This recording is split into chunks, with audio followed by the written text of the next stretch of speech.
بسم اللہ الرحمن الرحیم۔ درد جب حد سے بڑھ جائے تو انسان روتا نہیں بلکہ خاموش ہو جاتا ہے۔ جب زمین تمہیں تنگ لگے تو آسمان کی جانب دیکھنا، نم آنکھوں سے مسکرانا اور کہنا اچھا تو ایسے راضی تو میں بھی ایسے راضی۔ اللہ ہماری آہٹیں بھی سنتا ہے اور پکار بھی، بس وہ ہمارا صبر آزماتا ہے۔ جو تکلیف ہم خود برداشت نہیں کر سکتے وہ کسی دوسرے کو بھی نہ دے۔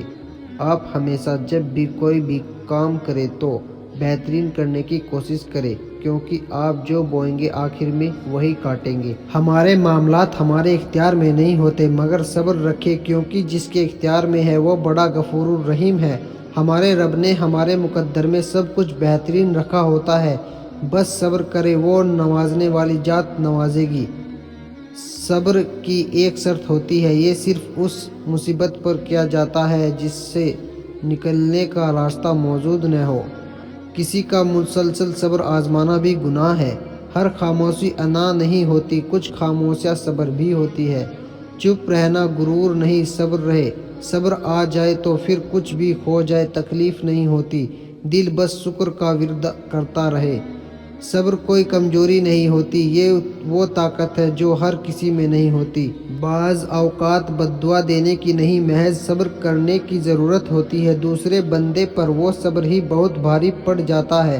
تم یہ خیال کرتے ہو کہ تم پر ظلم کیا جا رہا ہے، حالانکہ وہ تو رائی کے دانے کے برابر بھی ظلم نہیں کرتا۔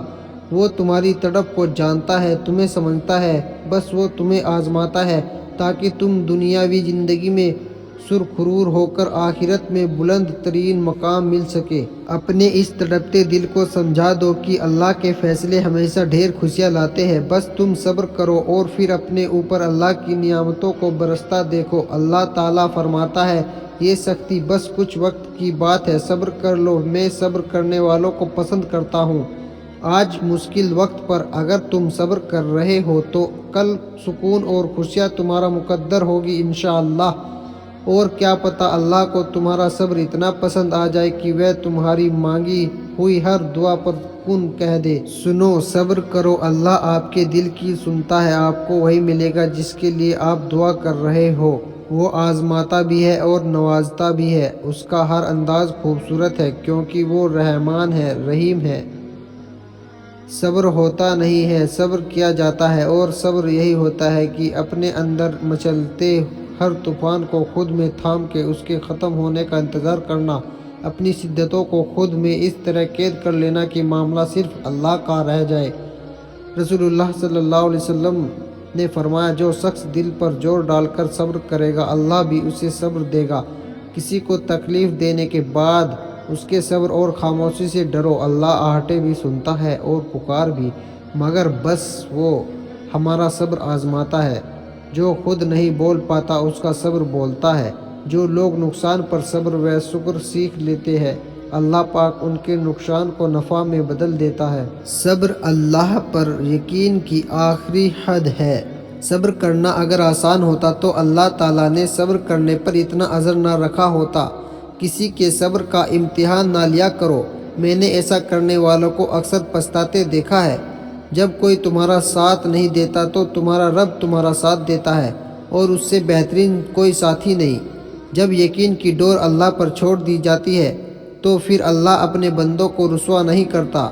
اللہ کا بنایا ہوا ہر شخص مکمل اور خوبصورت ہے، بس خامی اور کمی ہمارے اخلاق اور رویے میں ہے۔ اللہ انسان کو آزماتا ضرور ہے، مگر آزمائش میں تنہا نہیں چھوڑتا۔ اللہ تعالیٰ سے نا امید نہیں ہونا چاہیے، کیونکہ ہر دعا کی قبولیت کا وقت ہوتا ہے، اور جب وہ دیتا ہے تو ہماری سوچ سے کہیں زیادہ دیتا ہے۔ جب رب راضی ہونے لگتا ہے تو بندے کو اپنے عیبوں کا پتہ چلنا شروع ہو جاتا ہے، اور یہی اس کے رحمت کی پہلی نشانی ہوتی ہے۔ جو اندھا بھروسہ تم لوگوں پر کرتے ہو وہ کبھی اللہ پر کر کے دیکھو، یقین کرو وہ نہ بھروسہ توڑے گا اور نہ تمہیں کبھی ٹوٹنے دے گا۔ اگر اللہ تمہاری دعا قبول کر رہا ہے تو وہ تمہارا یقین بڑھا رہا ہے، اگر دعا قبول ہونے میں ذرا دیر کر رہا ہے تو وہ تمہارا صبر بڑھا رہا ہے۔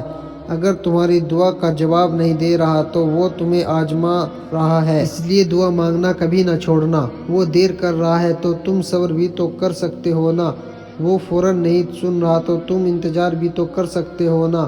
اگر اسے تمہارا مانگنا پسند آ گیا ہے تو تم مایوس ہونے کے بجائے دعا کا وقت بھی تو بڑھا سکتے ہو نا۔